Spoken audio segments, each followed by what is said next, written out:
2024 লোকসভাকে পাখির চোখ করে আরামবাগ লোকসভা এলাকায় মাঠে নেমে পড়েছে বিজেপি। ইতিমধ্যেই আরামবাগ সাংগঠনিক জেলার বিভিন্ন জায়গায় তাদের পথসভা ও র্যালির কর্মযজ্ঞ চলছে।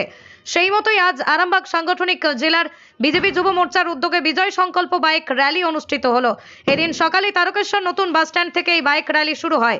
উপস্থিত ছিলেন আরামবাগ সাংগঠনিক জেলার বিজেপি সভাপতি বিমান ঘোষ সহ তারকেশ্বর ও বিভিন্ন জেলার বিজেপি নেতা ও কর্মীবৃন্দরা। র্যালিটি চাপাডাঙ্গা পুরসুরা হয়ে আরামবাগের দৌলতপুরে বিজেপির অফিসে গিয়ে শেষ হয়। এ বিষয়ে আরামবাগ সাংগঠনিক জেলার বিজেপি সভাপতি বিমান ঘোষ কি বলছেন তা দেখে নেব।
দেখুন, আসন্ন 2024 লোকসভা নির্বাচনকে সামনে রেখে ভারতীয় জনতা যুব মোর্চা আরামবাগ সাংগঠনিক জেলার উদ্যোগে যে বিজয় সংকল্প র্যালি, আমরা যে বিজয়ের সংকল্প নিয়েছি লোকসভা নির্বাচনে, সেই বিজয় সংকল্প র্যালি তারকেশ্বর বাসস্ট্যান্ড থেকে এটা পুরসুরো হয়ে আরামবাগ দৌলতপুর জেলা কার্যালয়ের কাছে সন্নিকটে ওখানে শেষ হবে।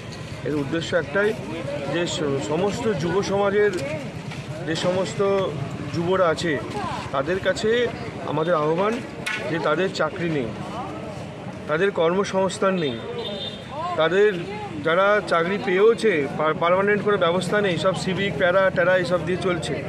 এই সবের প্রতিবাদে এই রাজ্য সরকারকে একটা চরম শিক্ষা দিতে সমস্ত যুব সমাজের আমাদের যারা আগামী দিনের ভবিষ্যৎ তাদের কাছে আমার আহ্বান, তারা সবাই আসুক, এসে এই র্যালি পা মিলিয়ে রাজ্য সরকারকে একটা কড়া বার্তা দিই। বলছি, আরামবাগ সাংগঠনিক জেলায় যেখানে যেখানে আমাদের মিছিল বা জনসভা হচ্ছে সেখানে শুধু মাথা দেখা যাচ্ছে। সাধারণ মানুষের বক্তব্য যে শুধু কি মিছিল করবেন না আগামী দিনে কোনো সাধারণ মানুষের জন্য কি কাজ করবেন আপনারা? সাধারণ মানুষের জন্য কাজ করবার যদি সুযোগ করে দেয় জনগণ, নিশ্চয়ই আমরা কাজ করবার জন্যই তো আছি। দেখতে পাচ্ছেন তো যতটুকু সুযোগ আমরা পাচ্ছি কাজ করবার জন্যই এগিয়ে যাচ্ছি। আজকে মিছিলে যে বাইক র্যালি হবে সেখানে কে থাকবে?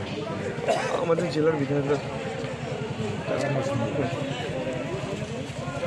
খবরটি ভালো লাগলে আমাদের চ্যানেলটি সাবস্ক্রাইব করুন এবং পাশে থাকুন। খবর আরামবাগ, যে কথা কেউ বলে না, আপনার পাশে, আপনার সাথে।